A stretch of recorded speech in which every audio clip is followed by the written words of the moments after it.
Hello everyone, welcome back to my channel. ఈరోజు మనం చేయబోయే రెసిపీ ఏంటంటే బచ్చల కూర చట్నీ అండి. దీన్నే మనం మలబార్ స్పినాచ్ అని కూడా అంటాం. ఈ ఒక్క చెట్టు ఇంట్లో పెంచుకోండి చాలు, మీ ఆరోగ్యానికి చాలా హెల్ప్ చేస్తుంది. ఈ బచ్చల కూరలో వైటమిన్ ఏ అండ్ సి ఉంటుంది. మినరల్స్లో ఐరన్ అండ్ కాల్షియం ఉంటుంది. It helps to digestion, regulates blood pressure and also skin and ఐస్కి చాలా మంచిది. ఇంకా ఇది ఒక డైటరీ ఫైబర్ అని కూడా చెప్పుకోవచ్చు. ఇలా చెప్పుకుంటూ పోతే చాలానే బెనిఫిట్స్ ఉన్నాయండి ఇందులో. సరే, లేట్ చేయకుండా వీడియోకి వెళ్ళిపోదామా. ఈ బచ్చల కూర చెట్టు మా పెరట్లో ఉందండి. దీన్ని నేను మంచిగా ఇలా తెంపి పెట్టుకున్నాను. ఇప్పుడు ఒక వెడల్పాటి గిన్నె తీసుకొని అందులో వాటర్ పోసి ఈ ఆకును అందులో వేసేసి శుభ్రంగా కడిగి పెట్టుకోండి. కడిగిన తర్వాత నీట్గా ఇలా కట్ చేసి పెట్టుకోవాలన్నమాట. చూస్తున్నారు కదా.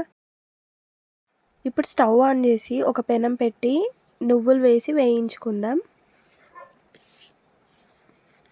ఆ తర్వాత ఒక చిన్న టీ స్పూన్ మెంతులు అండ్ జీలకర్ర వేయించుకొని పక్కన పెట్టుకోవాలి. ఇప్పుడు పచ్చిమిరపకాయలు, కొంచెం ఆయిల్ వేసి వేయించుకోవాలి.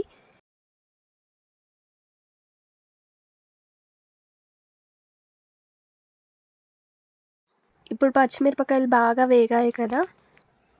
ఇప్పుడు తీసేసి ఒక ప్లేట్లో పెట్టుకోవాలి. ఇప్పుడు వేయించుకున్న జీలకర్ర, మెంతులు, నువ్వులు ఇలా మిక్సీ పట్టి పెట్టుకోండి. ఆ తర్వాత పచ్చిమిరపకాయలు వేసి అందులో రుచికి సరిపడినంత ఉప్పు వేసి మిక్సీ పట్టి పెట్టుకోండి.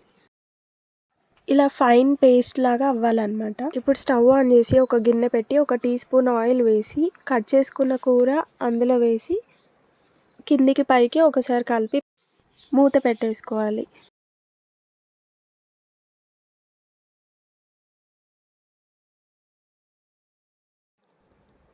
2 minutes తర్వాత మూత ఓపెన్ చేసి చిన్న నిమ్మకాయ సైజ్ అంతా చింతపండు వేసి కలిపి మూత పెట్టండి.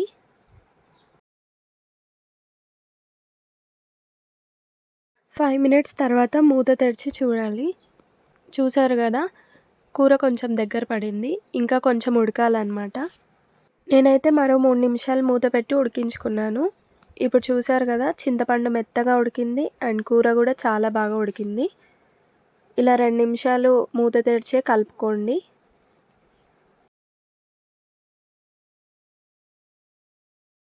ఇప్పుడు ఒక ప్లేట్లోకి తీసి చల్లారనివ్వండి.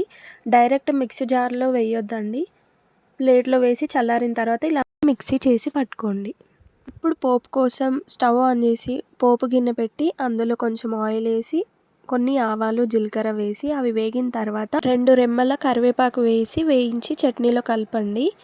అంతే, రెడీ. బచ్చల కూర చట్నీ రెడీ అయిపోయింది. ఇప్పుడు వేడి వేడి అన్నంలో చట్నీ వేసుకొని అందులో కొంచెం ఆయిల్ వేసుకొని తింటే అంతే, ఇంకా మైమర్చిపోతారు. టేస్ట్ మాత్రం చాలా బాగుందండి. మీరు కూడా ఈ రెసిపీని ట్రై చేసి ఎలా వచ్చిందో కామెంట్స్లో చెప్పండి. ఇలాంటి మరిన్ని రెసిపీస్ కోసం మన ఛానల్ని లైక్, షేర్ అండ్ సబ్స్క్రైబ్ చేసుకోండి.